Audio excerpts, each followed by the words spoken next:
కర్ణాటకలో ఏకంగా 7,000 మందికి పైగా విద్యార్థులకి హెచ్ఐవి సోకినట్లు తేలింది.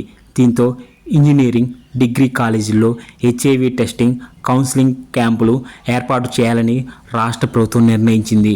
ప్రభుత్వ ఎయిడెడ్, ప్రైవేట్ విద్యా సంస్థల్లో వీటిని ఏర్పాటు చేసినప్పటికీ విద్యార్థుల కన్సెంట్ లేకుండా టెస్టులు జరగవని ప్రభుత్వ వర్గాలు తెలిపాయి. Karnataka states AIDS prevention society ప్రతిపాదనలతో ప్రభుత్వం ఈ నిర్ణయం తీసుకుంది. యువతలో హెచ్ఐవి కేసులు పెరగడంపై ఆందోళనల నేపథ్యంలో ప్రభుత్వం చర్యలకు ఉపక్రమించినట్లు సమాచారం.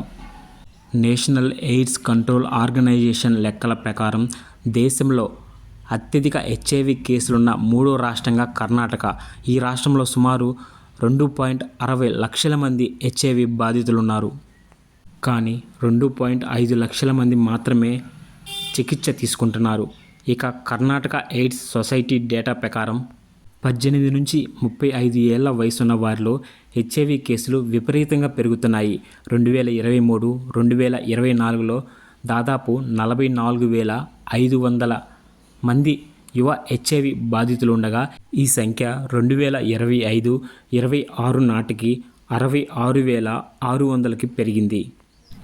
దీంతో 7,000 మందికి విద్యార్థులకి హెచ్ఐవి అనగానే యావత్ కర్ణాటక షాక్లకు గురైంది. విద్యా సంస్థలో టెస్టింగ్, కౌన్సిలింగ్ కేంద్రాలు ఏర్పాటు చేయాలని కర్ణాటక డిసైడ్ అయింది. వీటికి కారణం ఏమై ఉంటుంది? విచ్చలవిడితనం, బాధ్యత లేని యవ్వనం? మీరేమంటారో కింద తప్పకుండా కామెంట్ చేయండి.